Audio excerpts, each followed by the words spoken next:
Hello everyone and happy Friday. As you know, we're here today to talk about triple tonguing. So here we go.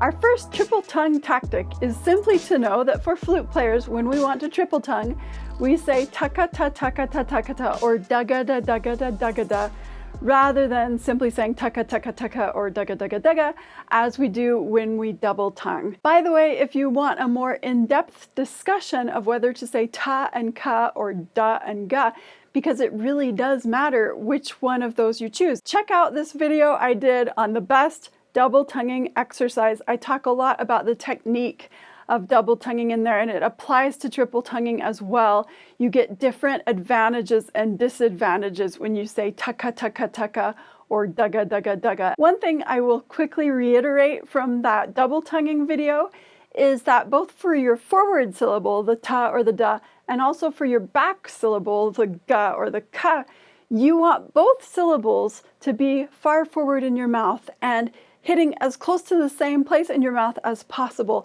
I sometimes think when I'm saying daga daga that I'm putting the ga in front of the da so that I'm using as little of my tongue as possible when I'm articulating. That just increases my tongue speed and efficiency. Also, it's important for us to note that we chose as a flute family sometime in our past to say taka-ta, taka-ta, taka-ta, but we could have made a different choice. For instance, if you play the trumpet, you'll triple tongue by saying ta-ta-ka, ta-ta-ka, ta-ta-ka. We simply as flutists went a different direction. And the reason I mentioned this is a choice we made is that keeping in mind it was a choice opens up a whole world of possibilities. And having said that, these other possibilities can lead us straight into our other triple tonguing tactics that I'm going to discuss today. So let's go straight on to triple tonguing tactic number 2. Triple tonguing tactic number 2 is that you can choose to throw out triple tonguing altogether and stick with double tonguing. I know this might sound boring, maybe even a little disappointing, because I remember when I was a kid and I learned how to double tongue, I knew there was also triple tonguing, and I was so excited to learn what triple tonguing might be. I tried to think, what other part of our tongue might we use to triple tongue? And I was so excited to find out. But when we got to the triple tonguing lesson in the method book I was using, my teacher said, we're going to skip this. She told me, I have never learned how to triple tongue. And in fact, she told me my own teacher never ever triple tongues. So you don't have to learn it because you're never going to have to do it. I was so disappointed. And this was right before I changed teachers. I changed teachers and my next teacher did teach me how to triple tongue. But the fact of the matter is, when I got to college, I had a teacher in college tell me that he never ever triple tongued. And this was a fully professional, top of the line teacher whose students were winning major competitions, but he didn't ever triple tongue. The fact of the matter is, there are some advantages to sticking with double tonguing when you're doing triplets. There are some advantages and disadvantages. The advantages are that you can go faster. I'll show you what I mean. Say that this hand is the roof of my mouth and my left hand is my tongue. If you triple tongue, you're doing ta ka ta ta ka ta ta ka ta. This side is my teeth in case you can't tell. If you do double tonguing while you're playing triplets, you do ta ka ta ka ta ka ta ka ta ka ta ka. So you can see that when you triple tongue, your tongue is doing extra rebounds because of all the repeated T's. You can go faster when you're double tonguing because ta-ka-ta, ta-ka-ta, ta-ka-ta, ta-ka-ta, all those repeated T's do slow you down, even if it feels infinitesimal. I usually can't tell that it slows me down unless I'm doing something extra fast and I'm pushing the boundaries of just how fast I can triple tongue. As fast as I can. I do find that when I switch to I can go faster. Of course, there are advantages though to triple tonguing, or we would never have invented it. The advantages are if you need to accent your triplets at all, you want to do triple tonguing, because if you do daka daka daka, The back syllable that's on the triplet, taka taka taka taka taka taka, will naturally de-emphasize the triplet. So if you want to kind of emphasize the triplet rhythm, dakata, dakata, dakata, dakata, it will happen very naturally if you repeat the forward syllable. Also, I try to just do as much tonguing forward as I can, because the closer your tongue is to where the air is going to come out and split on your flute's riser, we hear the articulation a little bit better. The other advantage of triple tonguing is highly related. If you're going along in a meter and you have a lot of triplets, that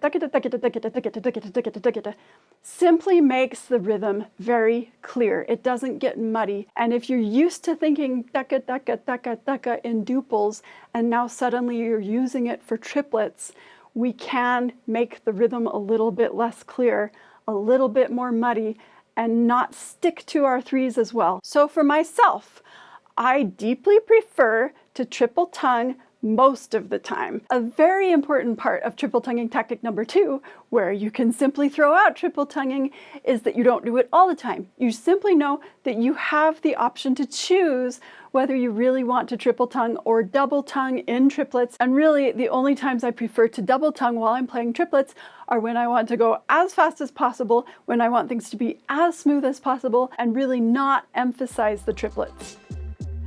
Going on to triple tonguing tactic number 3, it's simply to take this concept of being flexible with the consonants you want to use a step further. You can go beyond choosing whether to do takata takata or dagada dagada. You can also go beyond choosing whether to triple tongue or double tongue. To revisit my flute playing when I was just a foolish youth, I knew I was going to learn how to double tongue, and I thought, what could triple tonguing possibly be? It kind of boggled my mind. I knew that for double tonguing we used ta and ka, and I thought, how do we put a third syllable into that mix? When I found out that triple tonguing still only involves ta and ka, or da and ga, I felt a little bit silly and I felt disappointed. Silly me, what was I thinking? We don't have a third part of our tongue to add to that equation. Well, of course, now I wish I could go back and reassure that younger version of myself that I wasn't being so silly after all. We can locate and use a third place on our tongue that can help with the clarity of triple tonguing. As far as your options here, really you're only limited by your own creativity. Of course, we're not simply trying to be creative, we're trying to find ways that improve our tonguing and improve the clarity of articulation that's coming across to the audience. So in some ways, the sky's the limit as far as how you might choose to find a third place on your tongue, but let me give you some solid, concrete options. For one thing, if you have isolated triplets, you can tongue forward in front of your teeth for the first consonant. So you can do ta, ta, ka. So you have 2 forward syllables, but they're in distinctly different places. Back in the video I did on the life-changing scale game by Michel Debost, I talked about a scale where he has you do ta, ta, ta, ka, ta, ta, ta, ka, ta, ta, ta, ka, ta. It's really cool. It's so fun to play. It's very tidy because you're using 3 such different places on your tongue. As a related idea, because when we triple tongue, we have so many of that forward syllable that keeps coming along, either ta ta ta ta ta, ta ka ta ta ka ta ta ka ta ta ka ta, or da ga da da ga da da ga da. You can really experiment with exactly where you place your forward syllables in your mouth. The way I just demonstrated where the first syllable is outside in front of your teeth, ta ta ka, is an extreme example. But for instance, there are places that I like to do ta da rather than ta ta. Maybe rather than taka ta taka ta, I will think taka ta daka ta daka ta. And there are places where I might have a mix of triplets and rests, and I will do ta daka da. My favorite example of this is in the famous excerpt from Mendelssohn's Italian Symphony, 4th movement.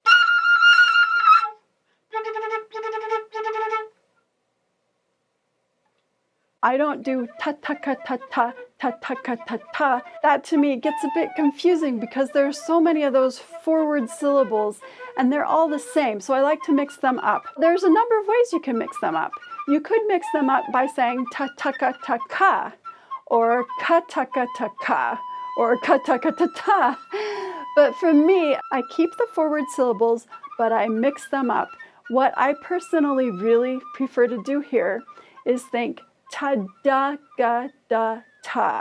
ta-da-ga-da-ta, ta-da-ga-da-ta, ta-da-ga-da-ta, ta-da-ga-da-ta, ta-ta, ta-da-ga-da-ta, ta-da-ga-da-ta, ta-ta. Although I'm using many forward syllables, I'm hitting slightly different places on my tongue, and that helps with my speed and my clarity. It helps my tongue not to get confused by just hitting the same place over and over and over again. Give it a try. I really think it helps with the clarity and speed of this excerpt. By the way, there's a really specific reason that in this excerpt I do not choose to use that forward ta-ta-ka-ta-ta, ta-ta-ka-ta-ta. It just takes too much time to move your tongue back and forth in front of your teeth and behind your teeth. It's much simpler and faster if you choose two forward syllables that are both behind your teeth.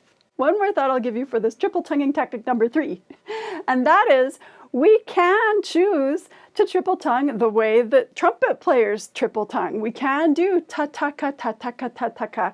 You might think, why is this useful? Ta-ka-ta-ta-ka-ta-ta-ka-ta feels so much easier because that's what we've trained ourselves to do. Well, there are times and places. They don't come along very often. But for instance, when you're tonguing in the low register and response is a bit sluggish down there, it makes more difference to have your tongue forward in your mouth. My favorite place to demonstrate this is in the Prokofiev Sonata first movement, right after the repeat sign, right after the exposition, where you have a lot of triplets in your low register, and people so often have trouble getting these triplets to speak. For me, they come out much more clearly and cleanly and reliably if I use da, da, da, ta-da-ka-ta, ta-ta, ta-da-ka-ta. You can see I'm not actually going ta-ta-ka-ta, I'm doing ta-da-ka-ta. Again, I'm just mixing up my forward syllables a little bit so that my tongue is less likely to get tongue-tied.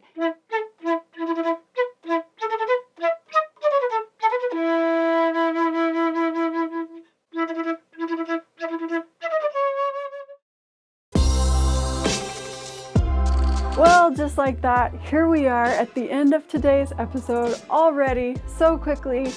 I hope you've learned some good things about triple tonguing, come up with some new thoughts or ideas about it. And by the way, I did choose today's topic very intentionally because we're on a bit of an articulation theme right now. Last week, we talked about a very different kind of articulation, finger articulation. And next week, I'm going to post my Altez Etude number 19 video, which is his triple tonguing etude. So next week there will be a huge long example of triple tonguing and some more discussion about triple tonguing after I play the etude. Come back next week, listen to the triple tonguing etude. In the meantime, let us know in the comments today if any of this information was useful or surprising or confusing. If so, we'll do our best to clear up the confusion. And if you gained anything from this episode, please leave a like. I hope some of these ideas were helpful, and we'll see you next week for even more triple tonguing.